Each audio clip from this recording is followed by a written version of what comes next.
Pemirsa, pemerintah pusat sampun ngemedalang kebijakan untuk ngebebasan pajak hotel mewah restoran majang dasa provinsi destinasi wisata prioritas ring Indonesia.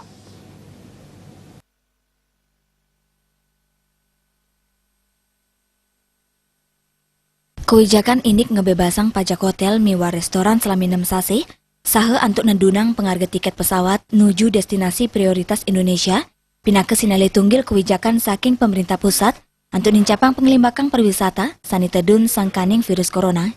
Ngandegang PHR janten dahat mau sana, majang pemerintah daerah sane selami puniki wanta ngandelang PAD saking pendapatan pajak hotel mewah restoran.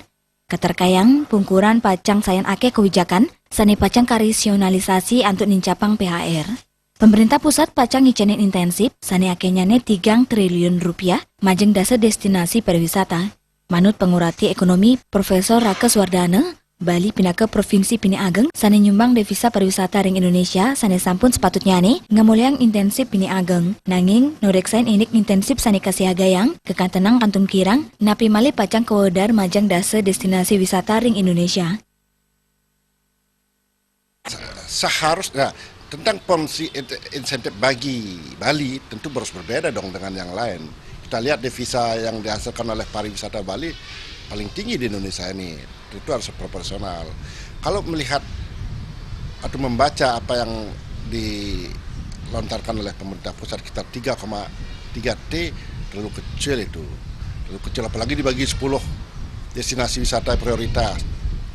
Mungkin kalau hitung-hitungan saya sekitar hampir 9T kalau memang bisa. Bali paling tidak dapat sekitar 4-5 T misalkan seperti itu, baru agak imbang. Cuma mungkin karena pertimbangannya daripada tidak sama sekali dengan keringanan ini tamu tidak datang, dampaknya merembetnya kemana-mana sampai dengan pedagang sayur di Baturiti pun pasti akan kena dampak karena tamu tidak akan makan di hotel, di restoran, maka semuanya merembet jadinya. Karena itu multiplier effect. PHR sani kaandagang selami 6 sasi puniki, janten dahat mau sana manjang makudang-kudang pemerintah kabupaten kota, sani ngawinang sumber pendapatan ipun sayan kirang. Perindakan punike, mau sana majang program pelayanan masyarakat sani sampun memargi. Para kepala daerah kaptiang, rajak mau usaha untuk ngemuliang intensif saking bidang politik, untuk nincapang penglimbakang pariwisata ring Bali. Ria Semiwa Bayudi, Bali.